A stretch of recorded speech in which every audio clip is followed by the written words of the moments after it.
I just got done watching the worst horror franchise of all time for my very first time, and oh boy, was this a rough one to get through. Welcome to Bite Size Bunny, my name's Tony, and today we are going to be ranking every movie in the Conjuring universe. Before I decided to embark on this journey, I had only seen Annabelle Creations and The Curse of La Llorona, which really put me off the entire series as a whole, but curiosity got the best of me. Now I've seen them all in release order, so let's rank these bad boys. Boo! You suck! In last place, I've got The Nun 2. After watching this one, there is no way you can convince me they have any idea of where this series is going moving forward. So what exactly happens in The Nun 2? Honestly, basically nothing. Sister Irene finds out that after the events of the first nun, she didn't actually defeat Valak, so Valak is back doing demon things as demons do. But by the time you get to the end of this movie, you know they still haven't defeated Valak despite there being a big action sequence, because Valak reappears in The Conjuring 2 where they're defeated by saying the demon's name. The dumbest thing ever. So really, everything here just feels pointless. Added insult to injury, all of the characters that were likable from the previous Nun movie, yeah, they're basically zombies here. All of the fun, campy goodness that was prevalent in the first Nun film is gone here. They stripped it all away, I guess to try and make it more serious, but instead it's just devoid of any emotion, and it makes it a slog to get through. Boo! Next up, I've got The Curse of La Llorona. The Curse of La Llorona feels the most detached from the Conjuring universe,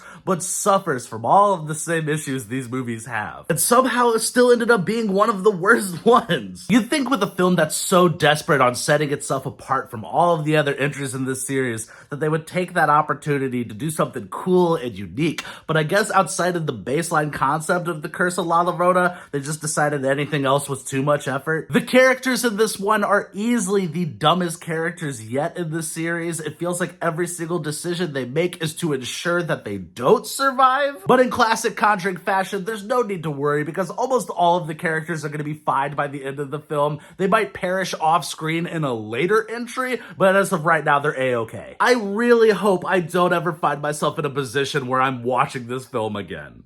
Please make it stop. Annabelle Comes Home. I would like to know what the thought process was behind this movie, if there was one, because what was the point here? Annabelle Comes Home follows Ed and Lorraine's daughter as she has some friends over for a sleepover, but things quickly take a turn as one of the dumb friends lets Annabelle out of her cage, and then Annabelle releases all of the spooky demons in the collection room so they could do spooky demon things and terrify these children. This movie is an hour and 46 minutes of, ooh, ever wondered what this spooky thing does? Well, let's show you. The only redeeming quality this film has is McKenna Grace's performance. She does a great job in the lead role. I'd even say the first 20 minutes of this film had me hopeful for where this movie was going. It felt fairly competent, especially in comparison to some of the other movies in this series. But that quickly goes away as the movie turns into a mundane jump scare fest and ends up feeling like the world's lamest haunted house exhibit. You can't convince me that anyone at the studio actually wanted to make this movie for any other reason than a quick Conjuring paycheck. Seriously, the Annabelle movies are some of the worst horror films ever created.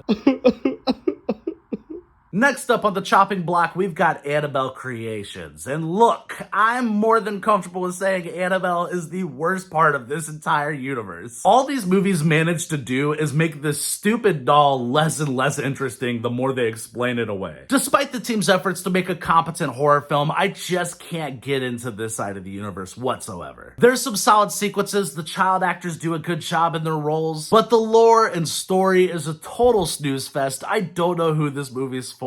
I definitely think it's one of the weakest installments.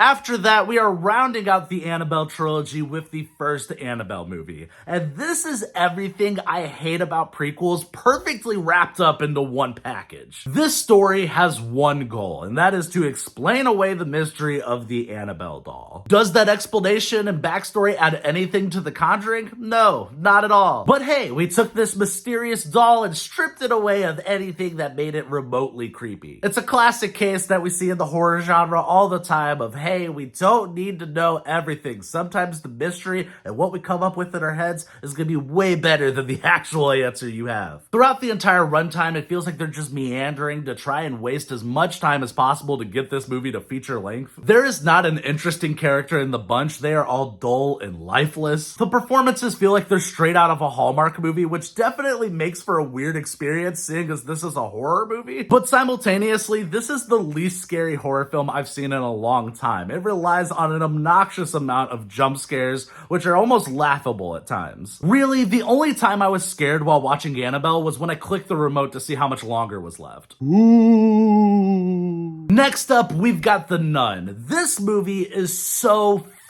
dumb. It may be the dumbest entry in the series, but I had so much fun watching it. The film starts out with an interesting premise. A nun dies under mysterious circumstances, so Sister Irene and Father What's-His-Face are handpicked by the Vatican to go to the scene and try to uncover the mystery of what actually happened there and if things are as they seem. Initially, the film had me suckered in with the whole mystery aspect, but that quickly went away as the film revealed its true colors. This isn't going to be a horror movie. This is going to be an unintentional comedy. The scares are laughably bad and straight up baffling at times. The characters make some of the most bewildering decisions from beginning to end. Like, every single choice they make is clearly the wrong one. It's another Curse of La Llorona scenario where it just feels like they're trying to make sure they don't make it to the end. The effects are pretty rough at times and look really out of place. I will give this film props for one thing. The three main characters we spend time with are enjoyable. The actors are doing the best they can with what they have. Just unfortunately, it's not in a good movie or even an okay one. The devil! In third place, I've got The Conjuring, The Devil Made Me Do It. Ed and Lorraine Warren are back, this time with a slightly different formula. After a man is framed for murder, Ed and Lorraine are brought in to try and prove that he was possessed and that it was actually an act of the devil. The only issue is the man is no longer possessed and is awaiting trial, so Ed and Lorraine are trying to piece together the mystery of what actually happened while finding proof to prove his innocence. This one was kind of refreshing. It's definitely the weakest of the mainline Conjuring films,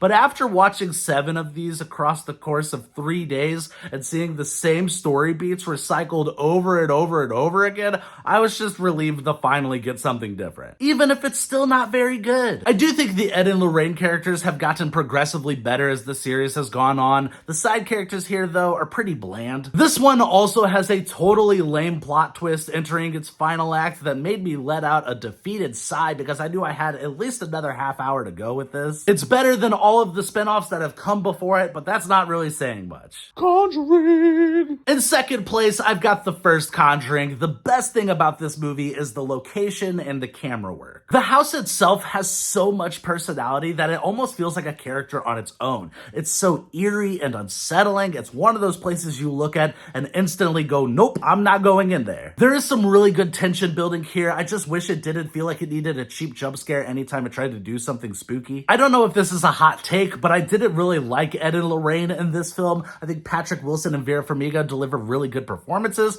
but I couldn't help but feel like every time they pop up in this movie, they just feel like the MacGuffin to explain away anything that's going on or fix the other characters' problems. But I did like Roger, Caroline, and their entire family. At times, I even kind of wish that the film focused entirely on this household versus bringing in the Warrens. The last act goes down exactly the way you expect it to, but I do understand why some people love this movie. Personally, I think it's a bit overrated and it's just okay, but this is a well-crafted horror film. The Conjuring! And in first place, I've got The Conjuring 2. For the most part, The Conjuring 2 feels like an improved version of the first film in every way. Sure, it does feel like a rehash of its predecessor, but at least it does the story beats better. I did find myself liking the entire cast of characters in this one. This time around, we're following a single mom in England who's trying to raise 4 kids by herself, but her family starts to get messed with by good old conjuring demons. I'd even say Ed and Lorraine are better utilized here than in the previous film. The way they implemented Lorraine's visions helps add some stakes to the film as she's trying to prevent this prophecy from taking place. I also really enjoyed how they utilized the lighting in this one. There's some really great sequences where they're playing with the shadows and it works really well. The Conjuring 2 is overly long though. I think it has some really bad pacing issues in the middle entering that final act.